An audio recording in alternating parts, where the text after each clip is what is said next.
Hey, everybody. Welcome to another episode of Courtside with Beilinson Tennis, part of the Tennis Channel Podcast Network. This is our Indian Wells recap episode. What a tournament it was, as always. Please welcome in my co-host and Hall of Famer, Steve Flink. Steve, quite a tournament, huh? It was, they rarely let us down out there at Indian Wells or the Masters 1000 for the men and the women now with their 1000. And this was no exception. And in the end, Swiatek and Fritz were very worthy winners. No doubt about that.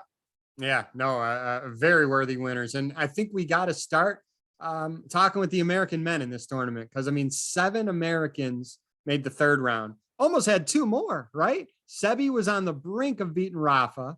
Sock against Tsitsipas. Sock was up 5-3 in both the first and third set tiebreakers. So you almost had 9 Americans in the third round. You had what? We had 4 in the round of 16 with Fritz, Opelka, Brooksby, and Isner. Some additional great wins as well. Tommy Paul over Sasha Zverev in the second round. Brooksby over Tsitsipas in the third round. Americans had their footprints all over this tournament. They did, and many of them shined in defeat. Opelka, for example, lost in 2 tiebreaks to Rafa. Obviously, Korda was very unlucky not to close Rafa out from 2 breaks up in the third, serving at 5-2 in the final set, and he lost that in a third set breaker. And Brooksby played just fine against Norrie. It just wasn't good enough to get the job done, but he had nothing to be ashamed of. That was a really high quality contest. For me, one of the most enjoyable matches of the week, the second set of that match. So I feel like, they did very well, and even in defeat, they acquitted themselves well. It was a great tournament. I'm curious to see what happens with the American Brigade in Miami. I can't tell you, it's got to be several years now. American tennis fans, they got to be so fired up because they're starving for this. And it seems like we got a group of guys that are not just, top 50, top 30, top 20. We can get some guys close to that top 10 level here. Yeah, there had to be a little bit of patience. I remember there was real panic in the late 80s as Jimmy Connors and John McEnroe were moving past their primes. And there was all this panic, and that's when player development was set up. And there were great concerns within the USTA and among American tennis followers about who was going to take the place of Connors and McEnroe. And then immediately the next year, 88, Agassi's 3 in the world. 89, Chang wins the French Open at 17. 90, Sampras wins the US Open, youngest ever at 19. Chang had been 17. Sampras 19 was unbelievable. And then, of course, it continued from there with Courier winning his 4 majors and Sampras dominating the game. And it was one of the great American generations. So I think hopefully we're headed for that kind of a situation now. Will they be the equal of Sampras, Agassi, Courier, Chang in the 90s? That's asking a lot. But I do think this group is going to be very distinguished and will eventually be claiming some major titles. I just don't have any doubts about it any longer. It's just a matter of time. Let's hope so. You're right on that. Okay, Taylor Fritz. We're going to go into detail, in the final and the latter stages of his tournament. But to me, the key matches were in the third and fourth round. And, you have to win matches that maybe aren't what we call the highlighted matches. You have to win those matches to be able to play in those highlighted matches. And back-to-back 7-6 in the third, both in the third and fourth round. So tough, both from a mental perspective and from a physical perspective from Taylor. Have to give a shout out to Michael Russell and the rest of Taylor's team.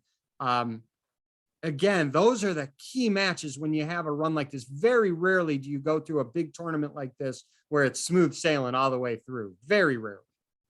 And then he even had another 3-setter with Kekmanovic, the Serbian, after those 2 final set tiebreak contests. So Taylor was working inordinately hard. And then for him to go out and knock off a Rublev who'd won 13 matches in a row, beat him in straight sets 5 and 4, and get injured at the end of the match, did something to his ankle, which almost caused him to default the final. Just an extraordinary turn of events from his end, and of course from Rafa's as well. Yeah, let's go on the Rafa angle, and then we'll get back to the final with Taylor and Rafa.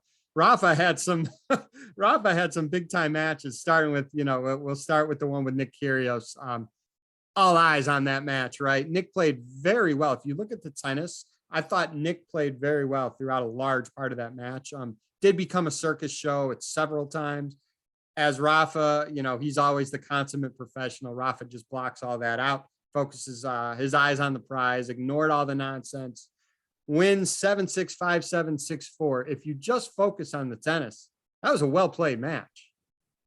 Oh, exceedingly well played. What Nick will lament, and this is where Rafa is so opportunistic and so intense at all the right moments, is that Nick is serving for the first set, 5-4, 30-15, hits a backhand down the line.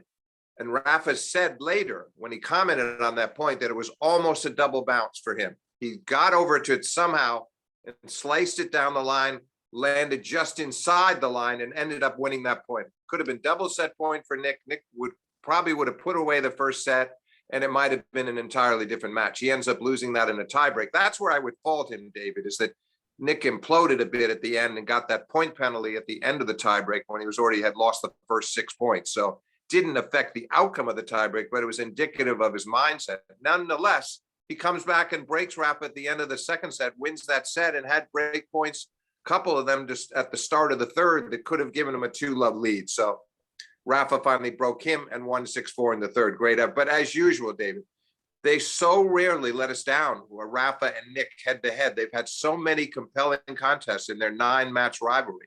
And Rafa's won 6, but it could almost have been the opposite had Rafa not been so clutch in so many of these contests. Nick did very well, but I still say temperamentally, he remains fragile because he wouldn't let go. First of all, he chewed a reporter out for asking him about the mental side of the game and could he improve with that. And the questions were very reasonable, and he was very defensive and kind of caustic and nasty with the press. But he had just said 5 minutes earlier, David, I couldn't get that 5-4, 30-15 point out of my mind. He said, I thought about it over and over, and yes. He used the word for 7 times.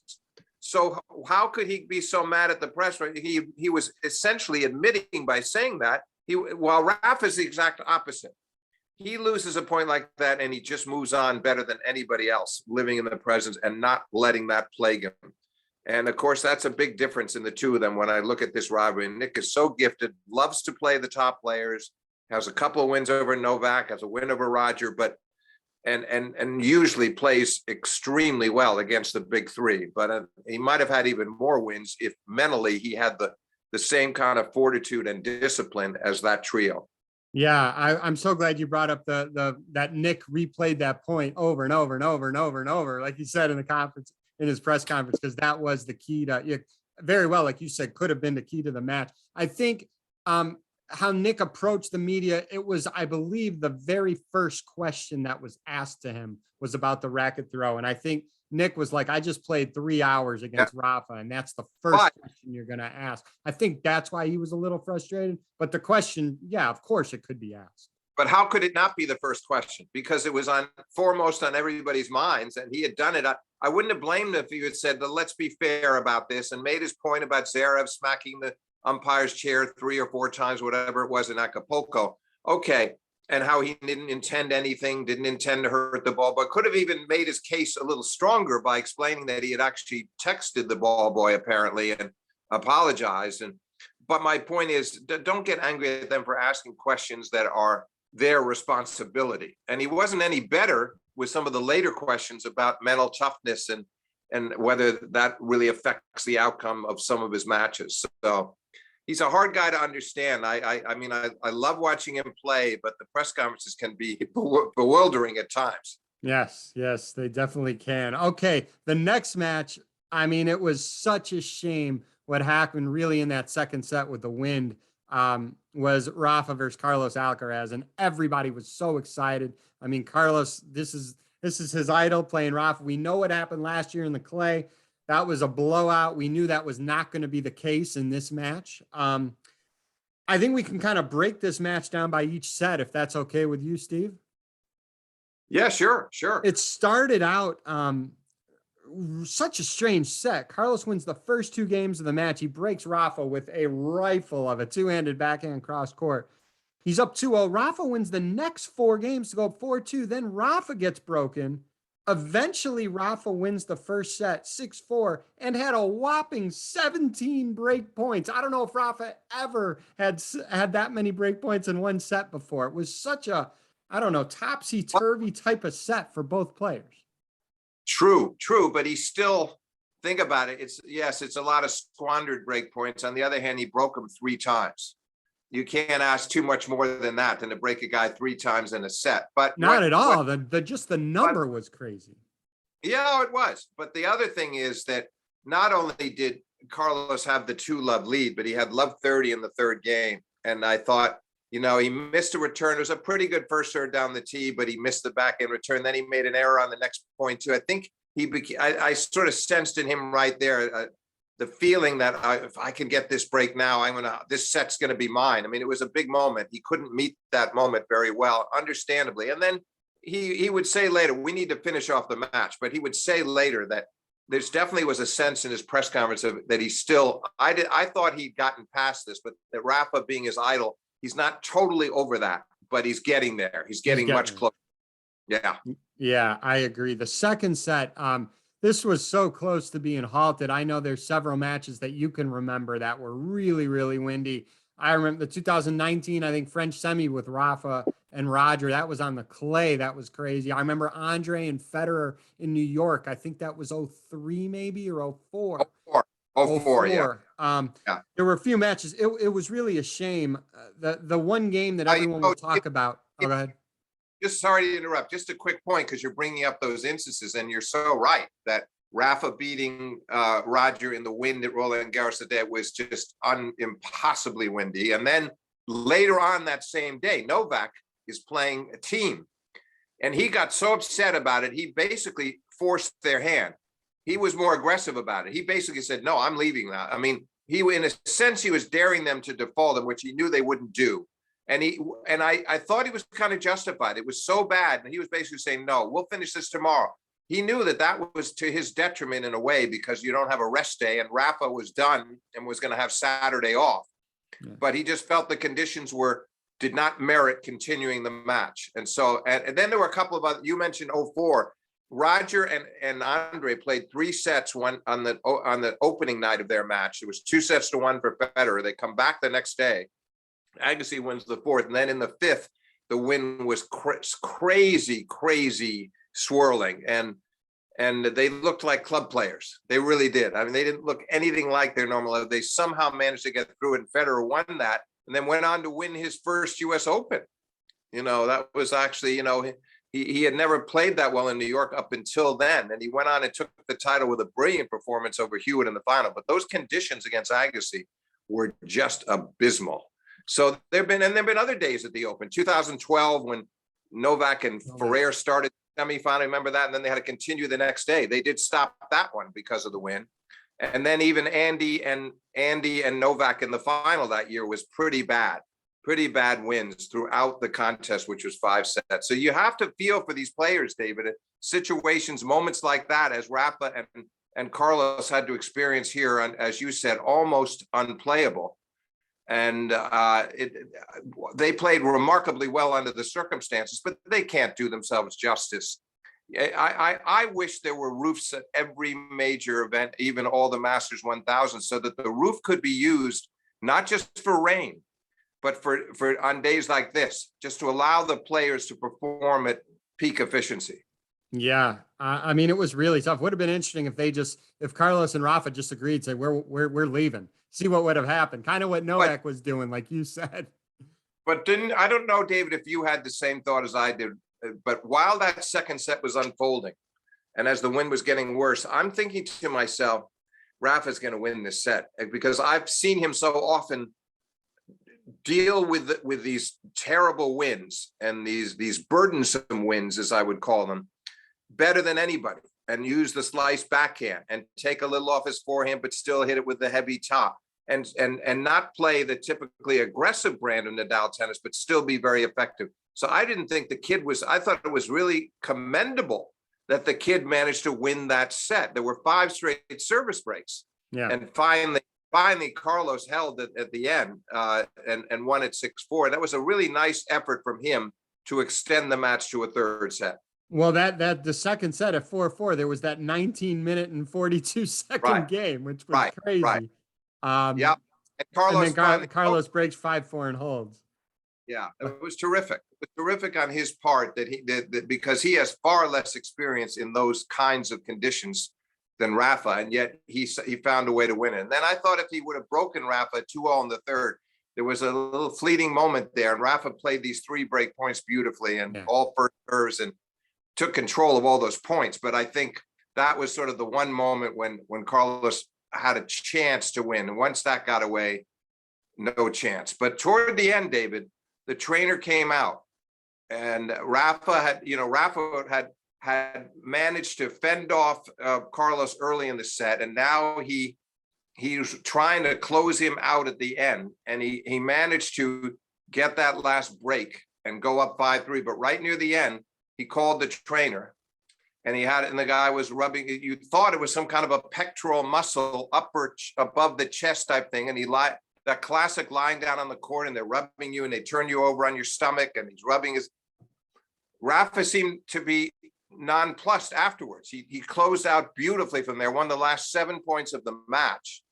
And after Carlos had been at serving at 30-15, he just ran it out, and Rafa volleyed beautifully at the end. He looked good. The volleying, I wanted to bring that up. Yeah. Rafa's volleying in that match was, he's always been, he's unbelievable volleyer. You don't see it as much because he doesn't play doubles a lot, but he's an unbelievable volleyer, and his volleys were outstanding during that match.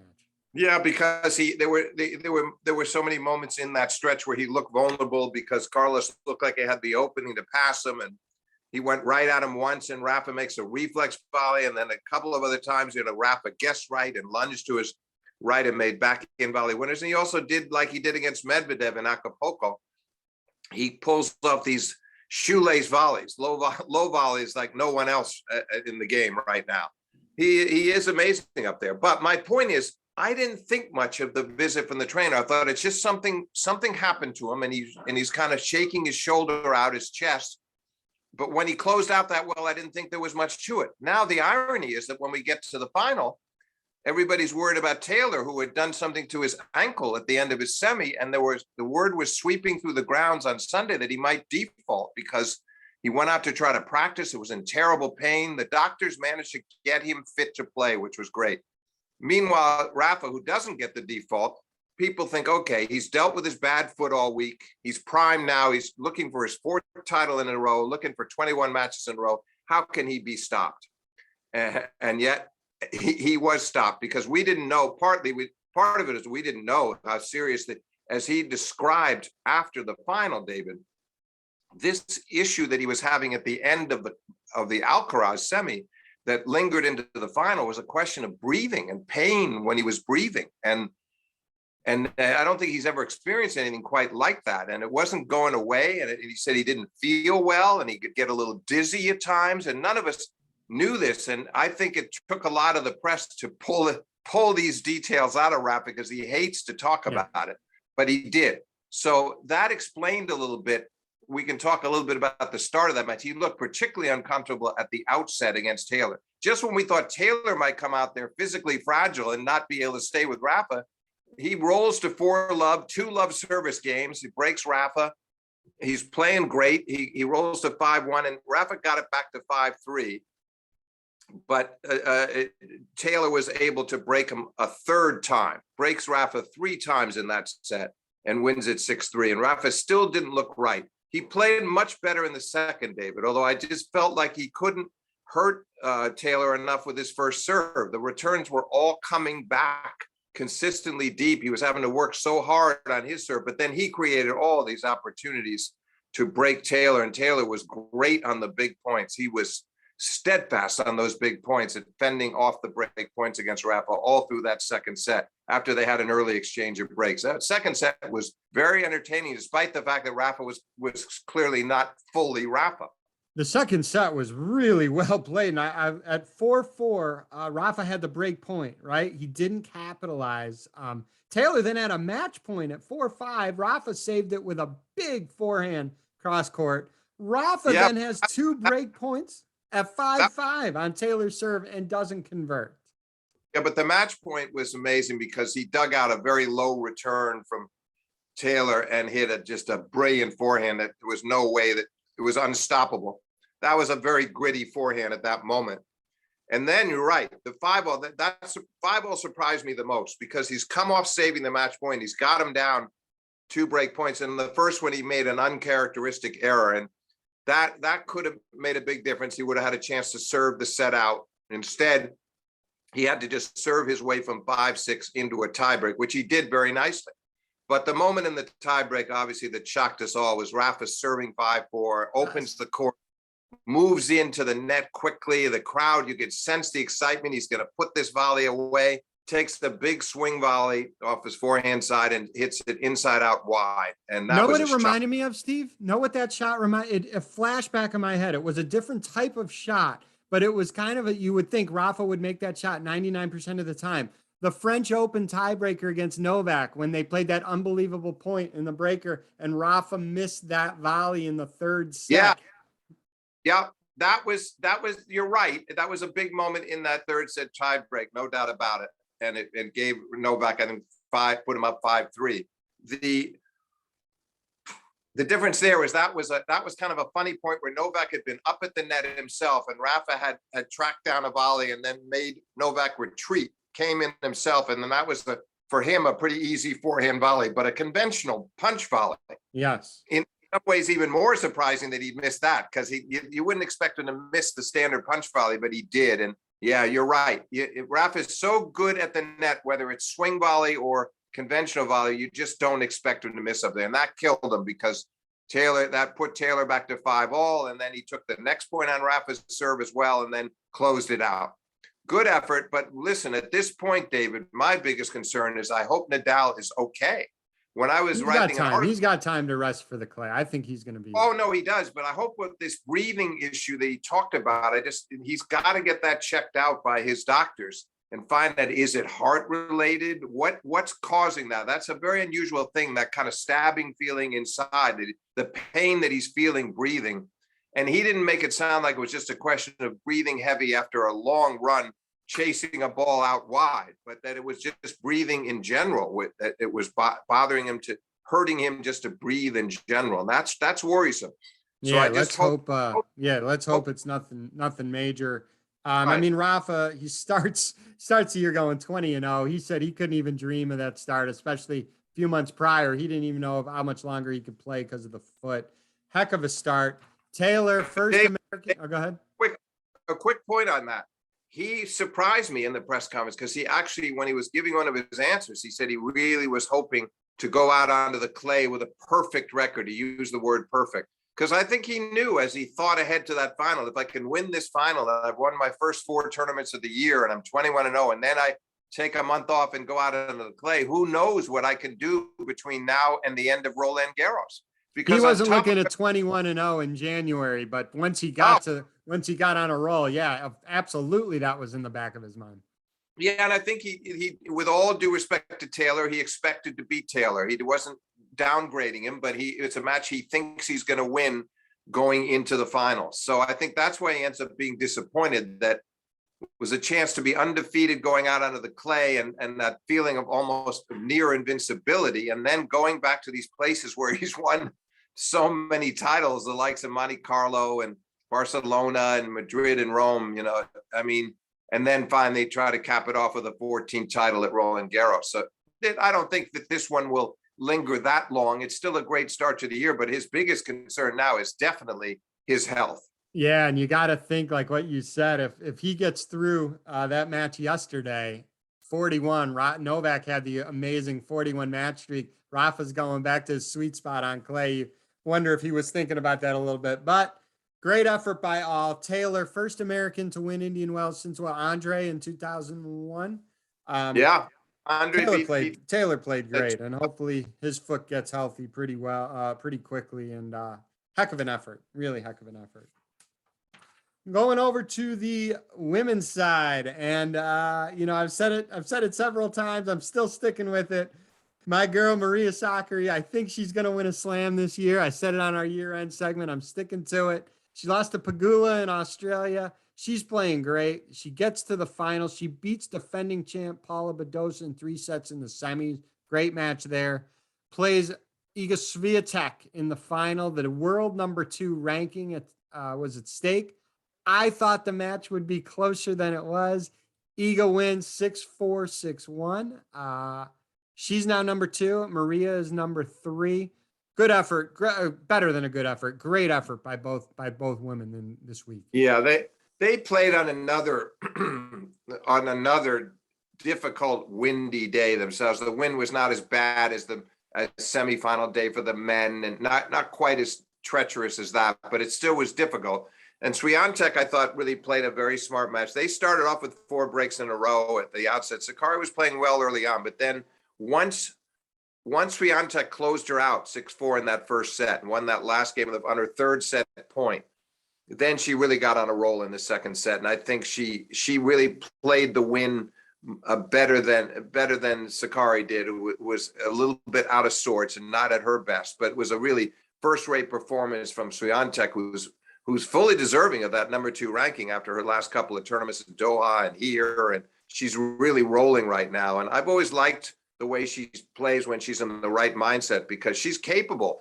Scores like yesterday, David, she does that to people. She beat Madison Keys at one game for Madison. I mean, she is capable of beating first-rate opponents very decisively. And so we saw it again yesterday that somebody's just a little bit off, she's going to exploit it to the hilt. And for Maria, she's had some tough semifinal losses. Obviously, the Slam French Open last year, she had match points to get to the final. Didn't convert there. Semis at the U.S. Open. Here was another big tournament where she was in the semis. Glad she got over the hump, made the final. Obviously, was disappointed that she couldn't win in that final, but I still think she is a heck of a player. I think she's a slam winner. I think it's, like I said, I think it's going to be this year. Another big topic in this tournament, and we've stressed it several times, but the doubles play of Jack Sock. I mean, this guy is unbelievable. And John Isner, he has a good partner. Don't get me wrong. But Jack Sock has been successful with so many different partners. And when you watch him play, he is so dominating on the doubles court. John Isner, Jack Sock, they win the title. I mean, just another feather in Sock's cap on the doubles court. I mean, he is just phenomenal. I don't know if it's because of playing with Sock and sort of getting his counsel or getting his bearings. And we've never thought of Isner as so much as a great doubles player, but boy, did he impress me in this tournament. He's playing much better doubles than he ever has before, maybe putting more emphasis on it as he sees his singles game slightly declining. It's going to be hard for John to stay in that top 20 or 25 much longer. He might, but I think he's sort of getting a special joy out of doubles right now. And he played terrific tennis in Indian Wells in the doubles. He more than held up his end of the court. He did. I think if you or myself played with Jack Sock would make us look pretty good too. So yeah, he's been unbelievable on the doubles court. The other thing we want to wrap up with the super tie breaks. The slams all agreed to make it consistent, and they're going to do what are they going to do? 10-point super tiebreakers. And I know you and I have talked a little bit. We have slightly different opinions on it. So my view on it is I'm okay with it, and I like the fact that there's going to be a end to it in the 5th set, and that it sucks if you got someone who has to play a 16-14 or 20-18 match in the 3rd round, and then they got nothing left. There's examples of that. Obviously, the extreme example is the Isner Mahut 70-68. Isner got rolled in his next match, but that's too extreme. We'll put that aside. Kevin Anderson in 2018 in Wimbledon. He beat Federer 13-11, and then he beats Isner 26-24. He had nothing left in the final versus Novak. I'm not saying the result would have changed, but I'm saying I would have liked to see Kevin a little more fresher, obviously. Whoever came out of that Anderson-Isner semifinal that you just referred to was going to be in terrible shape for the final. Not that Novak hadn't played. He played a 5-hour match against Rafa, but still it was split up over 2 days. Friday, they had to finish up on Saturday. So it was not quite the same physical toll. No, I agree. Here's what I think about. Well, my only curveball before I give it to you, I would say I'm fine with the super breakers. I would say once you get to the final, then maybe you can play it out by 2 games. That's my only curveball to it. In that case, once you're in the final, you're not trying to rest or not trying to prepare for any other match. You're in the final. Well, that's the only curveball I had. That's my view on it. I'll pass it on to you for your thoughts. Well, I know you're a big basketball fan, so here's the way I would put it. I don't want to see 3-point baskets only allowed in the first 3 quarters and then eliminated in the fourth quarter. I like a continuity, a uniformity in the rules, which is why I'm very happy about this decision. They'll do 6-all according to the announcement.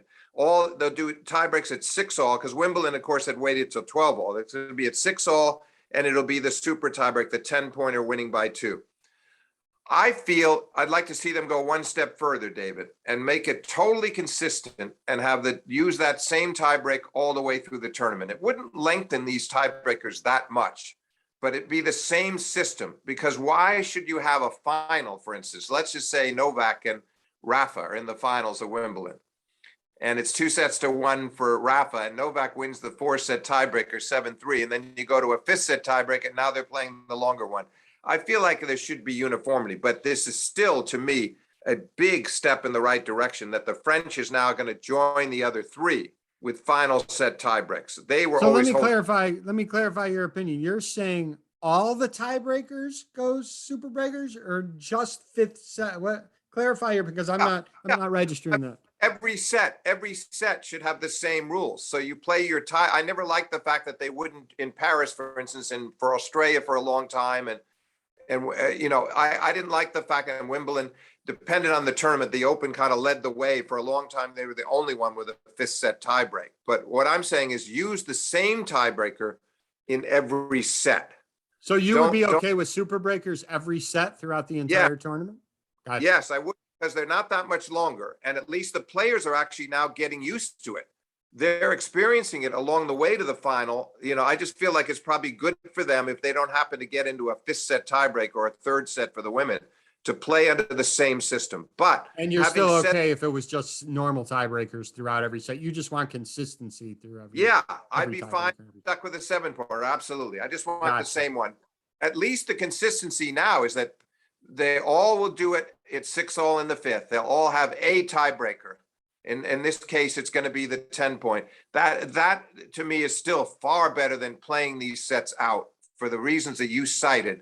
Players debilitated coming into the final because they played these marathon matches. It just doesn't seem right. And also, it's better for the fans. I think the fans want to see things.